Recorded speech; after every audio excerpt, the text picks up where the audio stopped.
It is very stupid to ask this, but I could not find any other place. So, uh, kindly discuss the breaking of the USSR, its reasons, who is responsible for this, and its effect on Indian politics and world politics. No, it is not a stupid question by any means. It's a great question, and so let's deal with this. Why did the USSR break up? So it broke up in the early 1990s, I think, 91 or thereabouts. But the process of the breakup started much before that. So the Cold War between the United States, between the Western Bloc and the Eastern Bloc, that is between the United States and its allies, NATO, and between the USSR and its allies, the so called Soviet bloc. This conflict was an ideological conflict.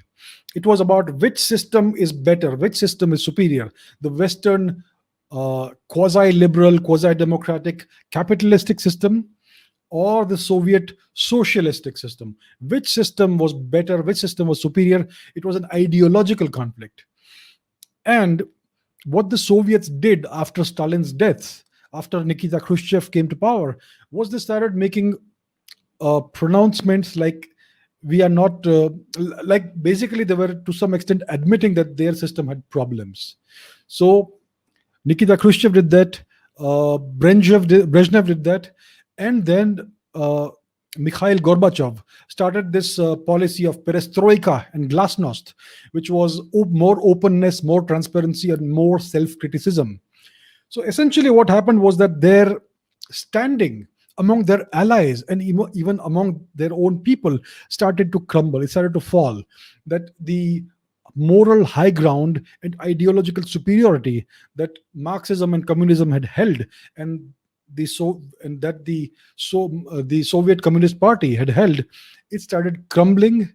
And Mikhail Gorbachev is one of the main architects of this by his policies of perestroika and glasnost. So some people say that he was a Western mole in the USSR.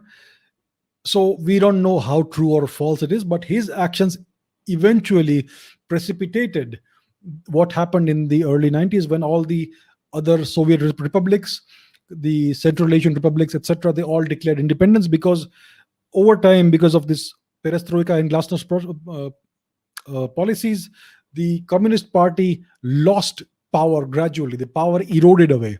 And then these republics were emboldened enough to declare independence from the USSR. And the USSR broke up overnight. So this was all engineered gradually, step by step, iteratively by the West, by the United States. And they succeeded in the early 90s. So that is why the USSR broke up. It was a great success on the part of the United States. And then they were able to install someone like Yeltsin, who was not a very good leader, and under whose regime the Russian nation basically declined to a very poor state. And it's when Vladimir Putin came to power that he restored gradually the power of the Russian military. So today, even though Russia is not even among the top 10 economies in the world, it's most likely either number one or number two in the most powerful militaries in the world. Even the Americans don't really want to mess with the Russians, and they are developing more technology and much more powerful weapons all the time. So that's why the USSR crumbled. It was all engineered slowly, steadily, gradually by the West. And the policies of Mikhail Gorbachev, perestroika, and glasnost were the last straw which broke the dam. So that's why it broke up. And after it broke up, it did have an effect on India. India was lost. India lost its great benefactor.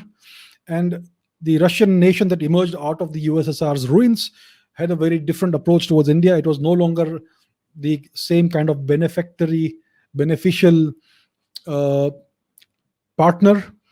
It was more pragmatic and realistic, and it was not inclined to support India in everything. So India and Russia have slowly drifted apart.